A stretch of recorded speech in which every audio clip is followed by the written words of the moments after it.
Let's look at Sarah. She spent 6 months in her kitchen, perfecting the ultimate healthy, vegan, gluten-free chocolate chip cookie. It tasted amazing, and she was ready to sell. Because she knew her cookie was delicious, she took her entire marketing budget and ran ads targeting anyone online who listed their interest as simply likes cookies. The results were poor. Fitness enthusiasts scrolled past because the word cookie made them assume it was packed with sugar. Meanwhile, traditionalists clicked the ad, saw the words vegan and gluten-free, and immediately left the site because they wanted real butter.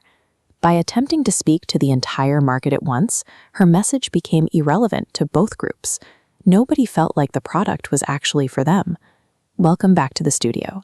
Sarah's struggle is the exact reason we're pulling card 23 today. The card highlights a quote from Virtual Linda. "It's hard to connect to everyone. A generic message doesn't appeal to anyone."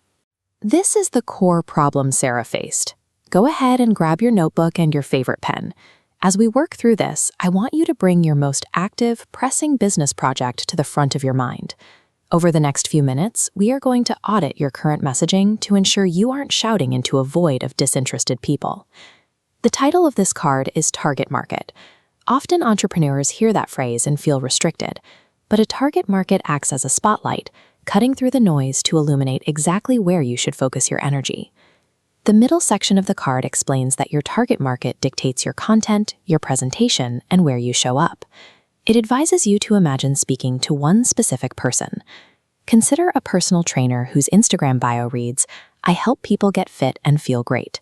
They are competing with millions of other trainers for the same broad, unengaged attention. Contrast that with a trainer whose bio reads, "I design 20-minute kettlebell garage workouts for busy fathers over 40.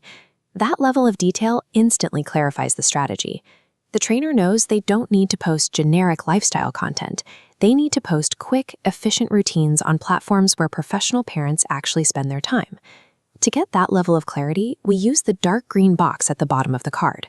These 3 questions form a funnel to isolate your ideal buyer. First, which group is most excited by your offering? You're looking for the path of least resistance, the group that already wants what you're building. Second, is there a gap in the target market for competition where you excel? Identify a specific corner of the market where your competitors are failing to provide a solution that you can deliver. Third, what are the demographics and psychographics of this group? You need to know their raw stats, like age and location, but also their internal drivers, like their habits and the specific problems they are trying to solve today. Applying these 3 filters strips away the broad, unengaged masses. What you are left with at the bottom of the funnel is your core ideal customer. Now it's your turn to do the work. Look at those 3 bullet points again and pick the one that is hardest for you to answer for your current project. I want you to pause this video right now. Set a 5-minute timer, open your notebook, and physically write down your answer. Force yourself to put ink on the page and make a definitive choice. Welcome back. If you actually did the exercise, your brain probably fought you on it. You likely felt a very real sense of friction trying to narrow down your audience. That discomfort is normal. Committing to a narrow focus feels risky to most entrepreneurs because it feels like you are shrinking your potential. The biggest objection to this process is the fear of missing out. You might think that by getting specific, you are leaving money on the table and actively pushing potential buyers away. But trying to catch everyone usually results in a high cost per click and low conversion rates. Specificity doesn't shrink your potential revenue. It increases the efficiency of the money you spend on marketing. Choosing a target doesn't ban anyone else from buying. A traditional cookie lover can still find Sarah's shop and enjoy the cookie. She just isn't going to spend her ad budget trying to convince them to show up. Answering these questions replaces a randomized marketing approach with a straightforward strategy. It tells you exactly what to write, where to post it, and who you are serving. Stop shouting at the crowd.